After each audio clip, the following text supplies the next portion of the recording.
नमस्कार, स्वागत है आप सभी का मरुधर बुलेटिन में। मैं हूं आपके साथ दीपिका जांगीर। तो चलिए शुरू करते हैं खास खबरें। राज्य बाल अधिकार संरक्षण आयोग ने जयपुर शहर को भिक्षावृत्ति से मुक्त करवाने के लिए अभियान शुरू किया है। पहले शहर के चौराहे पर भिखारियों से समझाइश की जाएगी और कुछ समय बाद भिखारियों का रेस्क्यू कर उनका पुनर्वास किया जाएगा। बाल आयोग अध्यक्ष संगीता बेनीवाल ने मंगलवार शाम हरी झंडी दिखाकर जागरूकता रथों को रवाना किया। झालाना स्थित बाल आयोग कार्यालय में अध्यक्ष ने अभियान को लेकर पुलिस, सामाजिक न्याय अधिकारिता विभाग, श्रम विभाग के अधिकारियों के साथ ही एनजीओ के प्रतिनिधियों से चर्चा की। इसके बाद जागरूकता रथ रवाना किए गए और इस अभियान को 2 चरणों में चलाया जाएगा, जिसके तहत प्रथम चरण की शुरुआत जन जागरूकता अभियान के रूप में हो गई है।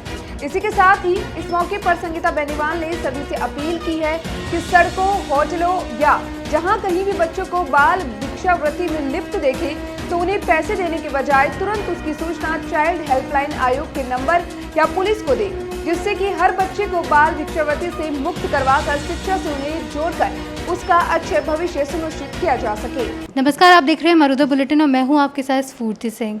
बाल श्रम को लेकर बाल आयोग ने कमर कस ली है। उसी को लेकर कल कई विभागों और संगठनों की मीटिंग हुई, जिसमें खुद संगीता बेनीवाल जी, जो बाल आयोग के अध्यक्ष हैं, वो भी मौजूद रहे। उसी पे चर्चा करने के लिए आज हम उनसे बात करेंगे। मैम, सबसे पहले तो आपको 2 साल पूरे होने पर आपके कार्यकाल की बहुत बहुत शुभकामनाएं। थैंक यू, बहुत बहुत धन्यवाद आपको। मैम, ये जो जागरूकता अभियान है, ये किस तरीके से कार्य करेगा, क्या तैयारी है? देखिए, जैसा कि पूर्व में बाल आयोग ने सभी विभागों के साथ बैठक ली थी, चाहे वो श्रम विभाग हो, चाहे सामाजिक विभाग हो, चाहे बाल अधिकारिता विभाग हो, चाहे स्वयंसेवी संस्थाएं हों, जो भी बालकों के लिए कार्य कर रहे हैं, उन सब के साथ सामूहिक बैठक रखकर हमने अपनी कार्य योजना बनाई है।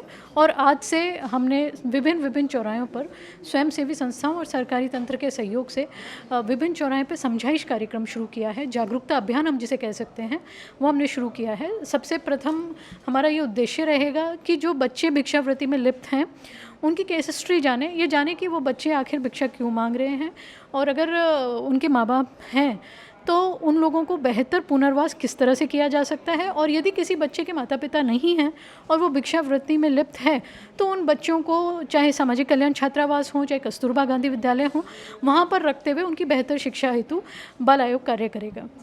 मैम, अमूमन अपन देखते हैं कि जैसे ट्रैफिक लाइट पे बच्चे गुब्बारे भेज रहे हैं, टिश्यू पेपर्स भेज रहे हैं, लेकिन कोरोना काल की तीसरी लहर बहुत नज़दीक है। ऐसे में बच्चे मास्क भी नहीं लगाते क्योंकि उनको इतना जागरूक नहीं है वो लोग। तो उसके लिए बाल आयोग क्या करेगा? देखिए, बाल आयोग समय समय पर जागरूकता अभियान करता रहता है, चाहे वो वैक्सीनेशन को लेकर करना हो, चाहे मास्क को लेकर करना हो।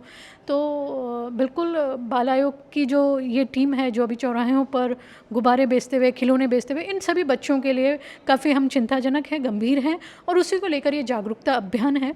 उस अभियान के साथ साथ बच्चों को मास्क के लिए भी बाल आयोग प्रेरित करेगा, जागरूक करेगा, ताकि बच्चे सभी मास्क के साथ रहें।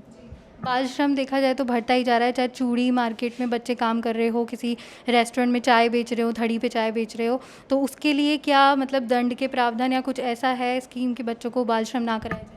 बिल्कुल, जिस तरह से किशोर न्याय अधिनियम 2015 के तहत यदि माता पिता बच्चों को भिक्षावृत्ति की तरफ या बाल श्रम की तरफ धकेलते हैं, तो वो भी अपराध की श्रेणी में आते हैं। या फिर कोई नियोक्ता अगर बच्चों को बाल श्रम की तरफ या भिक्षावृत्ति की तरफ, तो वो भी अपराध की श्रेणी में आता है। उस पर बाल आयोग ने पहले ही कार्य शुरू कर दिया है और संबंधित सभी जिलों के, चाहे वो एसपी हों, कमिश्नर हों, उनको चिट्ठी के माध्यम से इसको पाबंद भी किया जा रहा है कि यदि इसमें लिप्त बच्चों को कोई धकेले तो तुरंत प्रभाव से उनके साथ कानूनी कार्रवाई की जाए। वन लास्ट क्वेश्चन मैम, कि जो इस वक्त बच्चों को पढ़ाई के नज़दीक जाना चाहिए, वहाँ बच्चे पढ़ाई से दूर जा रहे हैं, और ऐसे में जो ऑनलाइन सिस्टम है उसमें पढ़ाई नहीं कर पा रहे, और जिनके पास है वहाँ पे नेटवर्क नहीं है, बहुत सारे इश्यूज़ है, तो उसको लेकर सरकार क्या कर रही है? बिल्कुल, देखिए, ये एक बहुत गंभीर और चिंता की बात है। कोरोना में भी कई बच्चे जो हैं, जिनके यहाँ पर ऑनलाइन उपलब्ध नहीं था, फ़ोन की उपलब्धता नहीं थी, उनके लिए स्माइल प्रोजेक्ट सरकार के द्वारा शुरू किया गया था। और उन बच्चों के घर घर जाकर उन बच्चों को नोट्स देने की भी बात सरकार के द्वारा की गई, और जहाँ पर बाल आयोग उन गाँवों तक, ढाणियों तक पहुँचा और इस बात को पुख्ता भी किया। और भी सरकार के द्वारा प्रयास किए जा रहे हैं कि यदि ये लॉकडाउन और कोरोना लंबा चलता है तो किस तरह से बच्चों तक शिक्षा की सामग्री पहुंचाई जा सके। मेरी स्वयं की भी शिक्षा मंत्री जी से इस बारे में लंबी चर्चा हुई थी। तो बिल्कुल चाहे शिक्षा मंत्री जी हों, सरकार हो, बाल आयोग हो, सभी लोग मिलकर सामूहिक रूप से बच्चों के तीसरी लहर यदि आती है तो बच्चों को शिक्षा से किस तरह से जोड़े रखें उस पर कार्य कर रहे हैं। तो ये थी हमारे साथ संगीता बेनीवाल जी, जिन्होंने बच्चों की शिक्षा और उनके बाल श्रम पे कड़े कदम उठाने के लिए हमसे बात करी। कैमरा पर्सन अभिजीत के साथ जयपुर से स्फूर्ति सिंह की रिपोर्ट। नमस्कार। राजस्थान राज्य बाल अधिकार संरक्षण आयोग द्वारा बाल श्रम मुक्त अभियान को शुरू किया गया है, जिसका मुख्य उद्देश्य भिक्षावृत्ति में जो बच्चे हमारे चौराहों पे, होटल पे, ढाबे पे नज़र आते हैं, उन सब बच्चों को किस तरह से शिक्षा से जोड़ा जाए, ये हमारा ध्येय है। इसमें सबसे अच्छी बात यह है कि सभी विभाग साथ में मिलकर सामूहिक रूप से, जिस तरह से आदरणीय मुख्यमंत्री जी की मंशा थी और उन्होंने 12 तारीख को इस तरह की बात भी कही रखी थी कि सभी विभाग साथ में मिलकर कार्य करें, तो आज सभी विभागों के बैठक के बाद, महत्वपूर्ण बात के बाद, उसके बाद हमने ये आज शुरू किया है। ये 2 फेज़ में रहेगा। आज हमारा जागरूकता अभियान रहेगा, क्योंकि बाल आयोग कभी भी ये नहीं चाहता कि कोई बच्चा जो है अपने माँ बाप से किसी ग्रह में आके रहे, और बाल आयोग कभी भी ये नहीं चाहेगा कि हम किसी तरह का सबको असुविधा करें। उसको लिए हमने जागरूकता अभियान शुरू किया है। ये अभियान सभी स्वयंसेवी संस्थाओं और सरकारी संस्थाओं के साथ में मिलकर चौराहों पर और सब जगह जाकर एक जागरूकता लाएगा कि भिक्षावृत्ति से क्या नुकसान है और हमें बच्चों को शिक्षा में जोड़ना चाहिए।